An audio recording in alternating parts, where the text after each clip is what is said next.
അപ്പോൾ ഇന്നത്തെ താരം എന്ന് പറയുന്നത് ഇന്നത്തെ സ്നാക്ക് തന്നെയാണ് ചിക്കൻ ഡൈനാമിക് കോൺസ്. അത് കിണ്ണം കച്ചി കിടിക്കച്ചി അടിപൊളി സാധനം. മക്കൾ ആർക്ക് വേണമെങ്കിലും ഉണ്ടാക്കുക, അപ്പം വേണമെങ്കിലും ഉണ്ടാക്കുക, ആർക്ക് വേണമെങ്കിലും ഉണ്ടാക്കി കൊടുക്കുകയും ചെയ്യും. അത്രയ്ക്ക് അടിപൊളി സാധനം. റെസിപ്പി വേണമെങ്കിൽ കമൻറ്റ് ചെയ്താൽ മതി, ഞാൻ പറഞ്ഞുതരാം. പിന്നെ അതിൻ്റെ കൂടെ കഴിക്കാനായിട്ട് മയണൈസും ടൊമാറ്റോ സോസും ഉണ്ടായിരുന്നു. പിന്നെ ഈത്തപ്പഴമുണ്ട്, തണുത്തുള്ളതുണ്ട്.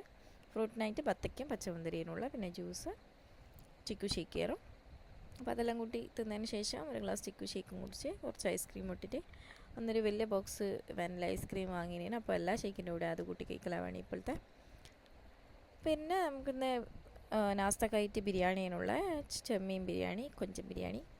അപ്പോൾ അതെനിക്ക് ആവശ്യമായിട്ടുള്ള കൊഞ്ചം ബിരിയാണി ഒരു നാസ്ത കഴിക്കുന്ന ഒരു 10 മണി അങ്ങനെ ആയപ്പോൾ കഴിച്ച്. അപ്പം അതിൻ്റെ കൂടെ ബീട്രൂട്ട് അച്ചാറും അതുപോലെ തന്നെ തൈരും മുളകൊടിച്ച് കൊണ്ടേനും. അങ്ങനെ ഒരു കഷ്ണം ചെമ്മീൻ എടുത്ത് ഫസ്റ്റ് റൈസിൻ്റെ കൂടെ നല്ലോണം മിക്സ് ചെയ്തിട്ട് അത് കഴിച്ച്. അതിന് ശേഷം കുറച്ച് ബീട്രൂട്ട് അച്ചാറും കുറച്ച് ചമ്മന്തിയും അതുപോലെ തന്നെ കുറച്ച് തൈരും കുറച്ച് മസാലയെല്ലാം കൂടിയിട്ട് അത് നല്ലോണം അങ്ങോട്ട് മിക്സാക്കി കഴിച്ച് നല്ല അടിപൊളിയായിരുന്നു. ഇന്നത്തെ ഫുഡെല്ലാം അടിപൊളി ഫാൻറ്റാസ്റ്റിക് ആയിരുന്നു. അപ്പോൾ ഇന്ന് അത്രയ്ക്കേ കഴിച്ചുള്ളൂ. പിന്നെ അതിന് ശേഷം ഉറങ്ങാൻ കിടക്കാനായപ്പോൾ ഒരു ഗ്ലാസ് തരിയും കുടിച്ച് അത് നേരത്തെ കുടിക്കാൻ മറന്നുപോയി. അപ്പോൾ ഇന്ന് അത്ര കഴിച്ചുള്ളൂ. Tata bye.